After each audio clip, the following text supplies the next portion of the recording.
बचन बाबूजी महाराज भाग चौथा बचन नंबर 27। आगरा 28 जुलाई सन 1939।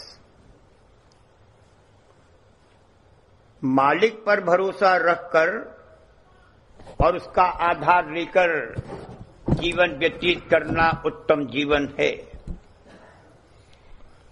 पहले तो ये समझौती से होगा, मगर समझौती का आधार ठहराव नहीं है।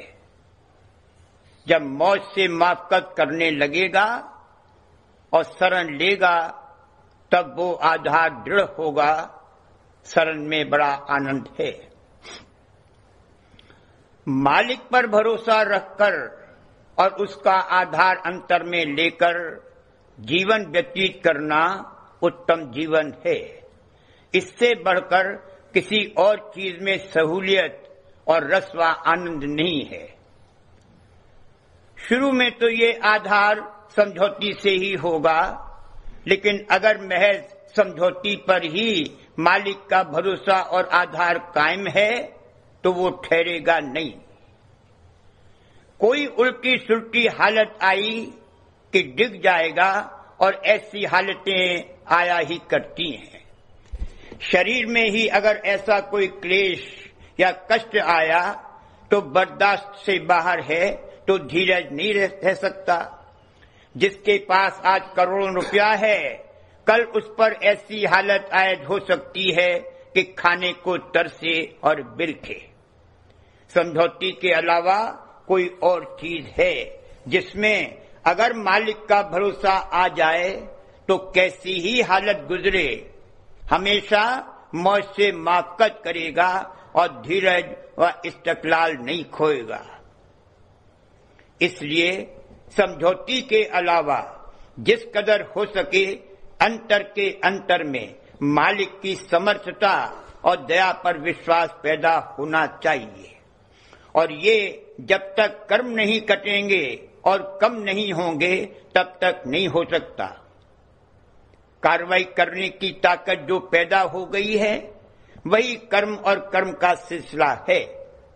कार्रवाई करके जब तक वो क्षीण न हो ले तब तक मालिक की शरण नहीं ली जा सकती। जब तक अपनी या अपने साथियों की ताकत का बल मौजूद है तब तक मालिक की दया का सहारा और आधार नहीं ले सकता।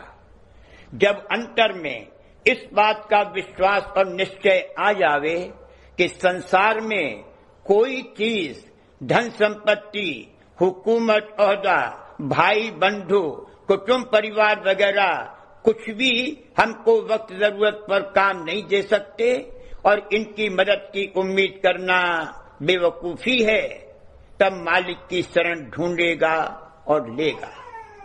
संसार और संसार की वस्तुओं की नाशमानता और बेएतबारी का यकीन आवेगा, तब उनका सहारा छोड़कर मालिक का सहारा और शरण लेगा।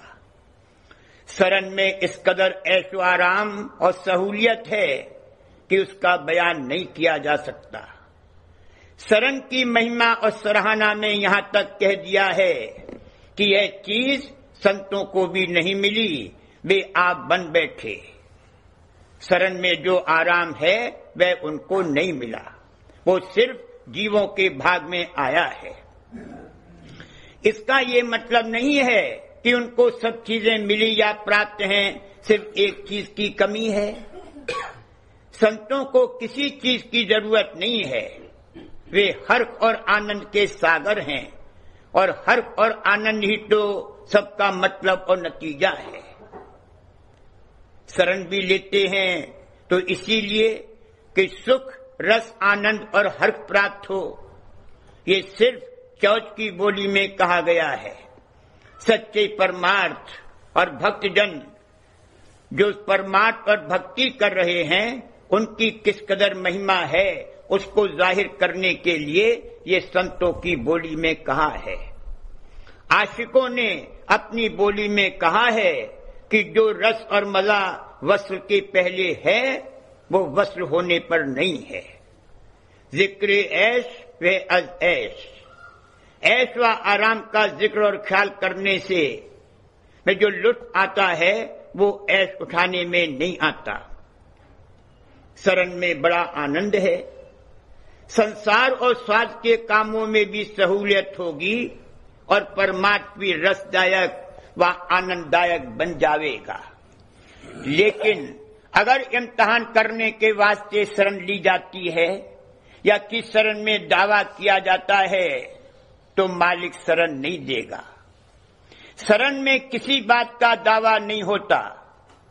अपने प्रीतम मालिक की मौज से मुआफ़क़त करना और उसमें सदा राजी रहना और जो उसकी मौज हो वही पसंद होना, ये शरण का रूप है। वैसे तो जिसने सच्ची शरण ली है वो मालिक से मालिक को मांगता है और मालिक को मांगना ये सबसे बड़ा दावा है। इसीलिए कहा गया है कि शरण में सबका दावा है और किसी चीज का दावा नहीं है। जो एवज चाहते हैं और दावा करते हैं वे मजदूर हैं। तालिबाने उकबा मजदूर अंध, उनको अपनी करनी की मजदूरी किसी न किसी रूप में मिल जाएगी। मगर भक्ति और प्रेमदान नहीं मिल सकता। भक्ति फल और प्रेमदान तो तभी मिलेगा जब बेदरेग और निसंकोच होकर अपने को मालिक के सुपुर्द करके शरण लेगा और उसको अपने जीवन का आधार बना लेगा। जैसे बच्चे को अगर उसकी मां मारे भी तो भी वह उसको छोड़कर कहीं नहीं जाता, क्योंकि सिवाय मां के उसको किसी का आसरा नहीं है।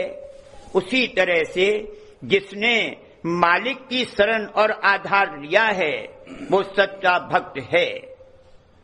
जब तक दूसरा आसरा टटोल सकता है तब तक मालिक भी शरण नहीं देता। जब कोई आसरा टटोलने को बाकी न रह जाए तब मालिक अपनी शरण देगा और ये लेगा। उस दर्जे पर पहुंचने पर राजहट तो नहीं, बालहट और त्रियाहट के रूप में मालिक इसकी हट भी मंजूर और पूरी करेगा, मगर पहले बाल अवस्था आ जानी चाहिए।